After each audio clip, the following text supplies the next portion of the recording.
Ito ang usapang pagkain naman tayo. Sawa na ba kayo sa fried chicken, tinola, afritada at iba pang luto sa manok? Well, ituturo namin sa inyo kung paano lutuin ang chicken dish na bihirang ihain. Pero isa sa mga paboritong ulam natin ang pininyahang manok. Nako, kailangan natin matutuhan paano lutuin yan dito lang sa Sarap Pinoy! Sa dami ng ulam na pwedeng ihain sa ating mga hapagkainan, isa sa mga standout ang pininyahang manok. Dahil hindi lang ito basta typical manok na may pineapple, ito ay isang creamy at flavorful dish na hindi mo makakalimutan sa sarap. Kaya para turuan tayo kung paano ito lutuin, ay pumunta tayo sa Las Piñas at samahan si Nelson Angeles at Chef Jimmy Antonio dito sa Sarap Pinoy. Tara ngayon, simulan na natin magluto ng pininyahang manok. Pour ang olive oil. Add tayo ng ginger, garlic. Then, simmer lang natin ng konti. Next step is onion naman. Ilalagay na natin ang ating pre-boiled na chicken. Simmer lang natin for about a couple of minutes and then right after that, yung coconut milk.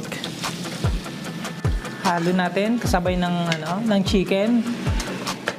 Ang next step na natin is yung fresh milk.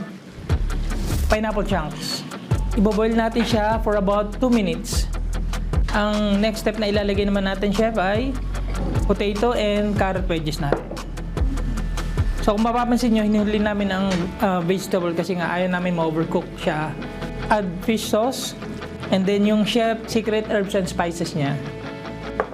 Then, isasabay na rin yung pinaka-last part na ingredients ay yung bell pepper.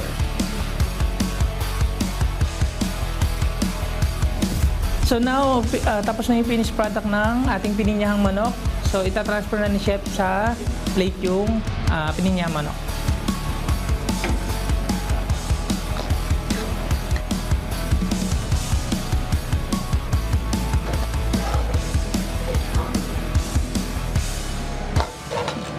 Lagyan natin ng garnish ng parsley. Ito na, ready na at luto na ang ating pininyahang manok.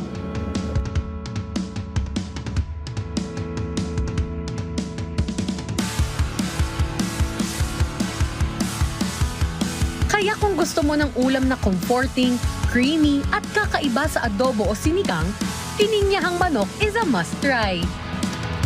At kung gusto nyo naman balikan ang nakaraan nating episode, maaari nyo yan bisitahin sa aming official social media accounts at Rise and Shine Pilipinas sa Facebook, YouTube at Instagram, habang RS Pilipinas naman sa TikTok at X.